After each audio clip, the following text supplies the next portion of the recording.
gets me every time.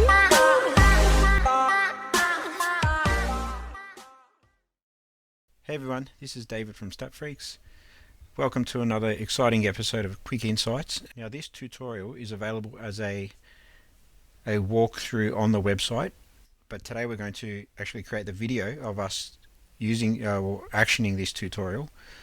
To find the tutorial, we have a section under our blog area called How-To Guides. So you'd want to head to there first and then scroll down until we find the Horse Racing Excel data tutorial. And then on this page, we're going to work with our sample data, which is not the completed file, that's the end. We're going to start with the actual sample data file.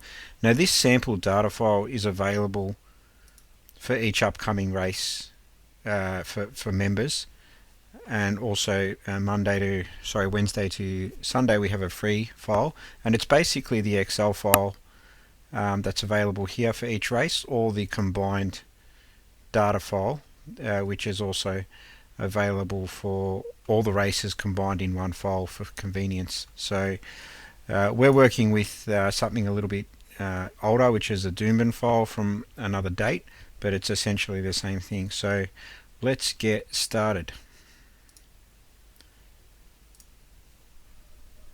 So working through the file, when you first open it up, as you can see, it's pretty much just raw data, race by race, then all the runners, and then our SFR rating for each race, the Stat Freaks lengths behind the leader, so how many lengths we think the horse is behind the above horse, the rank, which is the RK, so what that is the rank in the race for that horse, the RKT, which is a rank at the meeting, and then barrier rating, jockey rating, trainer rating, where we think it's going to settle, where we think it'll be at the 400 meter point, the 200 meter point, and then its turn of foot of the ability.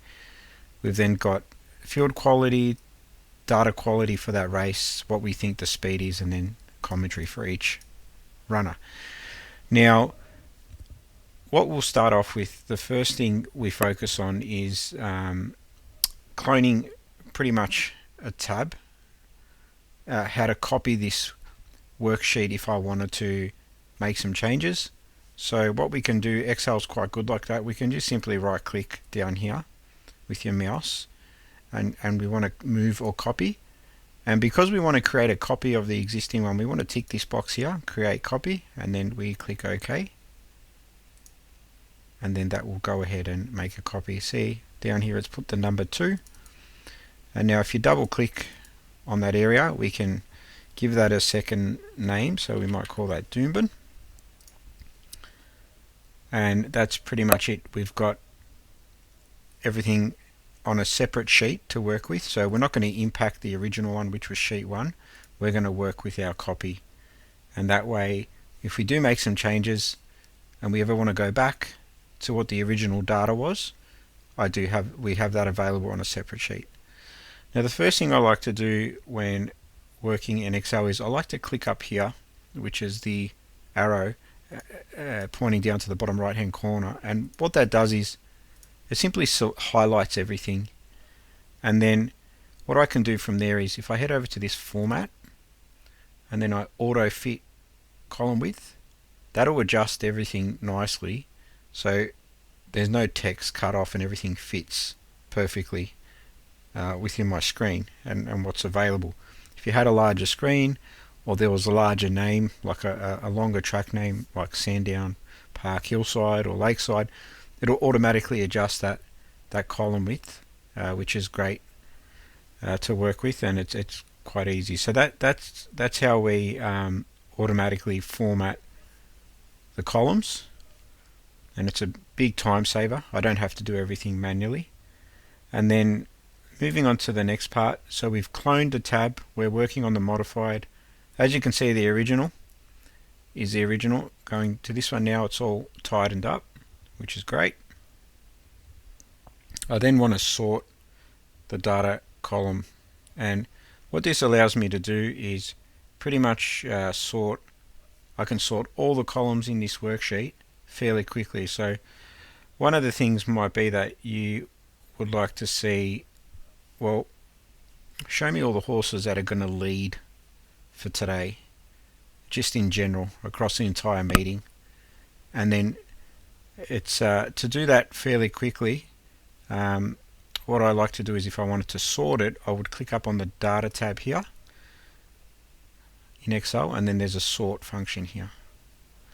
And what this allows me to do is then it'll say, okay, if I click that, a box will pop up and say, what would I like to sort by? So then I would click on the sort by, and I'd say, right, I'd want to sort on the settling column, and I'd want the smallest to the largest.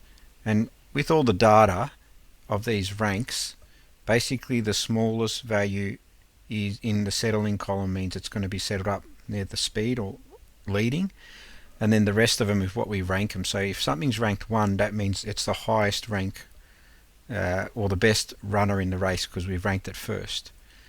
For settling, it means we're going to think that horse is going to be leading. So once I do that, you can quickly see across all the races, they're all mixed up now. We've got all the leaders pretty much there, which is great. And now I can focus on them. I can also then do the sorting of any other column as well. I might just, as you're working, just remember to save. So up here in Excel, the version I have, which is 2016 or something like that, most of Excel is very similar. There'll be a save button up here, and just save as you go. Otherwise, if something happens, like it crashes, you might lose your work and have to restart, which is quite annoying and has happened to me in the past. So it's one of those things where it's just become second nature.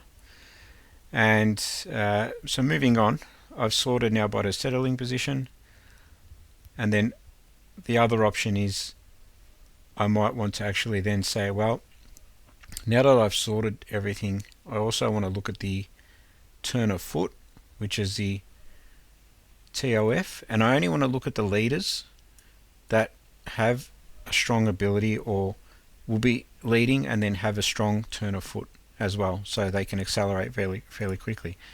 So to do that, there is a function up here called filter. So the way this needs to be used is you want to click on one of the headings up the top here, and then you want to click on filter, and then they all get selected again. So then that turn of foot one I would select here, and just by clicking that little down arrow, see when I'm clicking that it just appears an extra box. I want to tick unselect all, and I only want to focus on 1 and 2. And so now what's happened is for the entire meeting it's only showing me the horses that have a turn of foot who we rank will be in the top 2 in the race, and then it's still sorted by the leaders. So I run that through again. I'll just clear that. So to clear a filter, remove a filter, just click on that little box again and click clear, and that'll unfilter it. And then clicking on the down arrow, select all, 1, 2, and that's done. And that can occur on any other column as well if you wanted to. So then moving along, I can also then say, well, I also want to filter on settling position, I want a strong turn of foot, and I want the PR2 to be in the top 4. So that's the same process.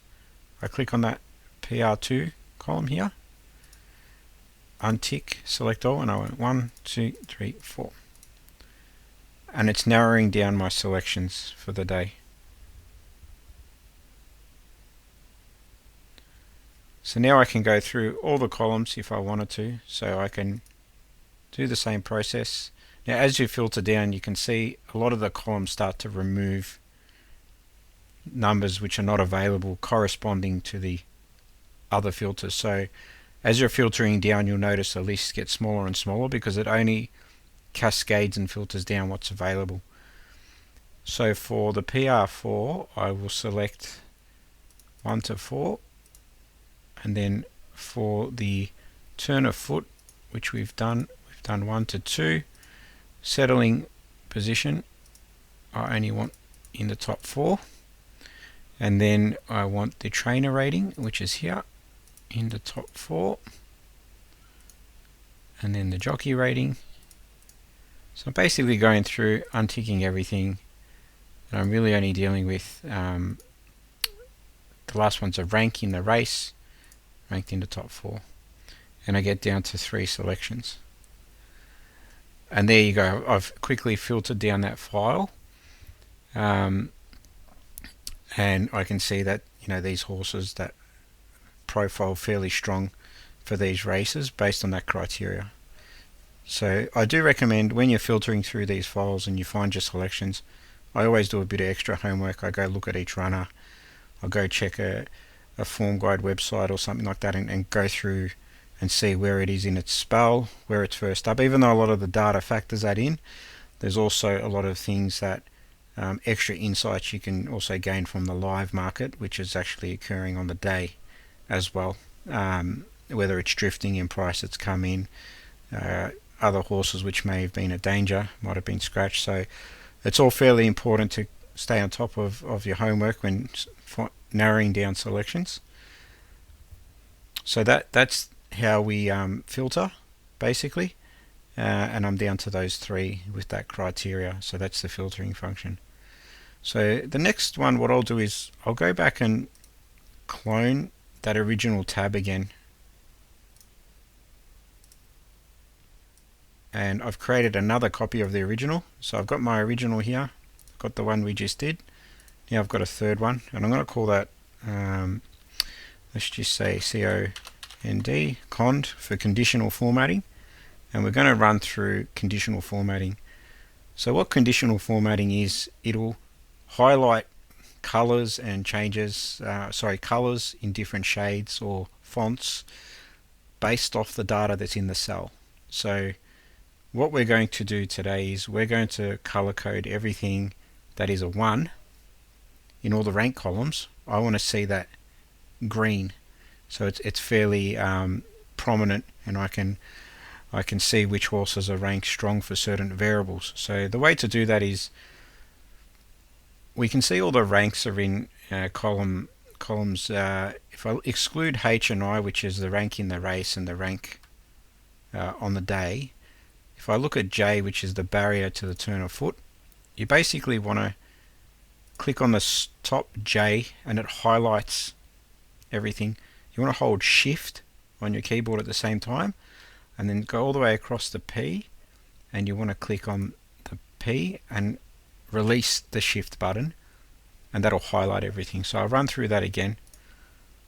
I click on J, then I press Shift on my keyboard and I hold it down. I move all the way across to P, and then I let go of Shift, and it selects it for me. The next step is to click onto the Home tab over here, top right, and then follow over to Conditional Formatting. Click on that, and then we want to select the highlight cells, and then we want to select equal to. So I'm going to show that again with everything selected. Home, Conditional Formatting, highlight cell rules, equal to. A little box pops up and it says format cells that are equal to, we want 1.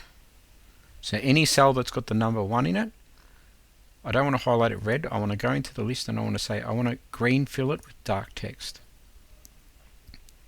Click OK, and it's highlighted green. And I'm pressing save once I've done that step.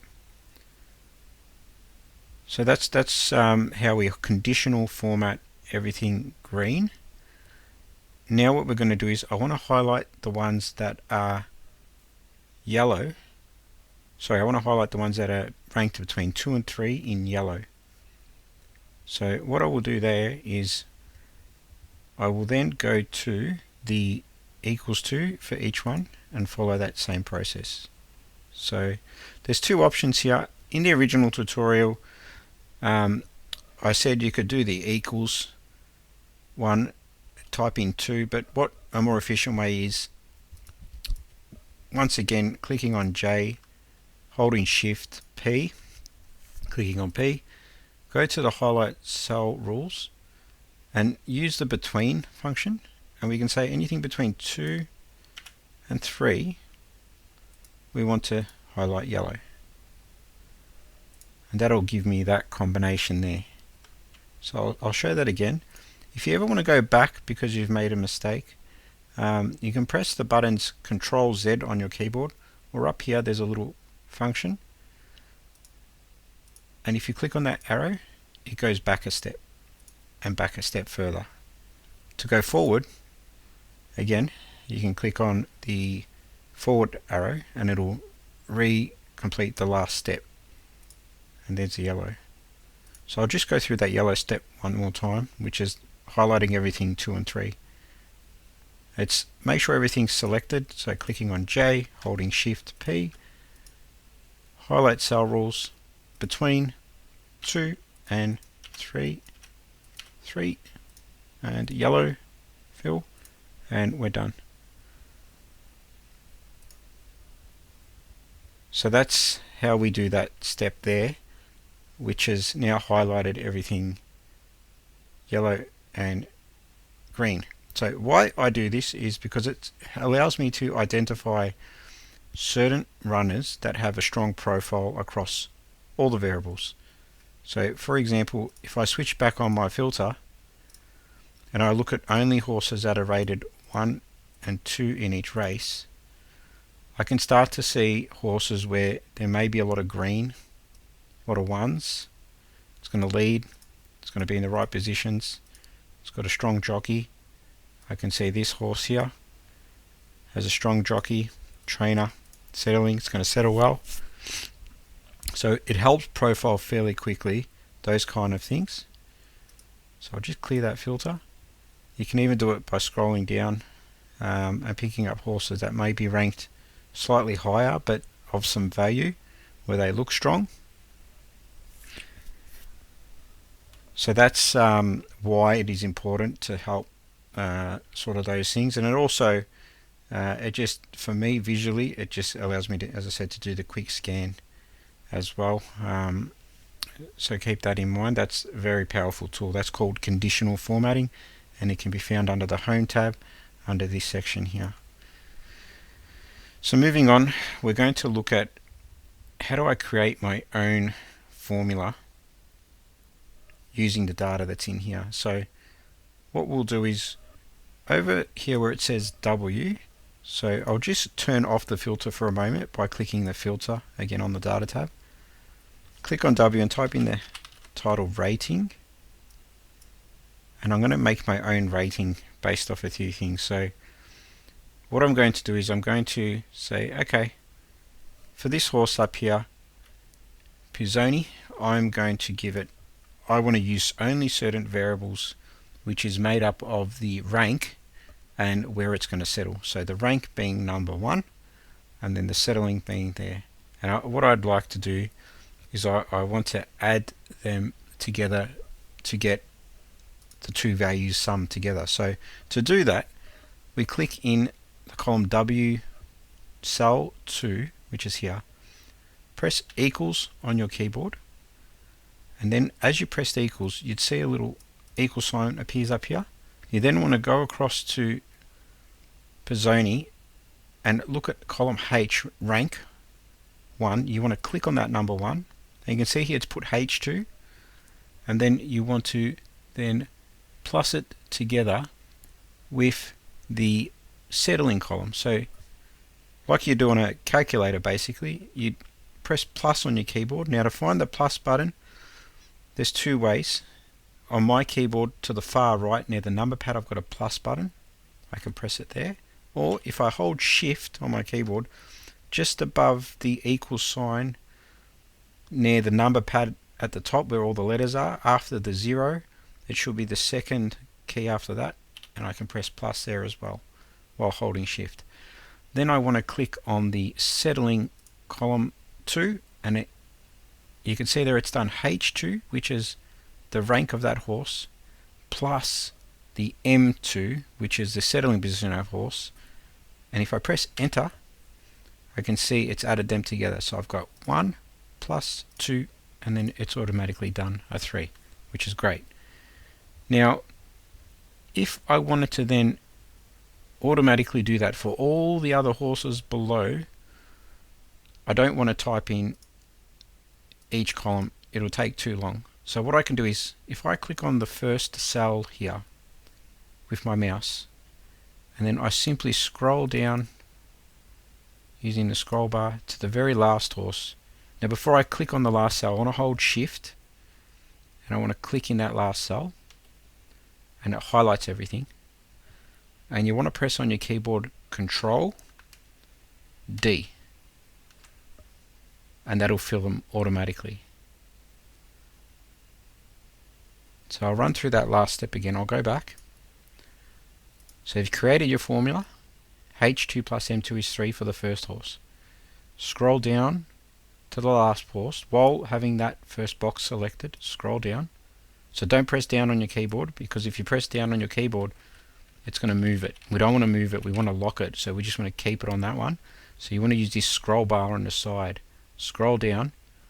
Now before you click anywhere else, you press shift and hold shift on your keyboard. Find that last cell, and then let go of shift and press Control on your keyboard and the letter D. Control D means fill down. So it fills everything down. So that's how we've now filtered everything down of all the ratings. Now what I can do is I can use the component that I did in the module, or the step I did in the first one, which was to sort. Now instead of sorting on the settling position, I'm going to sort on the rating, and I want the lowest value. So I would click on that little arrow again like we did in the first step. I would click on sort. Now when my data has headers, what that means is it needs to be ticked so you can sort by the heading. If you untick it, it will just give you the column names, which is no good to us. We want to actually sort it by the heading, and then I want to go to my rating, and I want the smallest to the largest, and it will sort that out fairly quickly. And then we can quickly see once again that these are the horses which look like they're going to rank strong on our ranking, also be up on the speed or leading, and that's a good way to look at some data. This is quite useful if you're looking at a track or a meeting on the day, and leading the race is very important, or there might be a huge bias after you've watched the first few races, or you know that track's profile is going to be leader, generally favours the leaders. This is a way to identify strong runners that have the ability to settle up near the front, and they're ranked fairly strong, so which means they've got a very good chance to sustain that race. So that's how we create our own formula for every horse, and we've done that fairly quickly.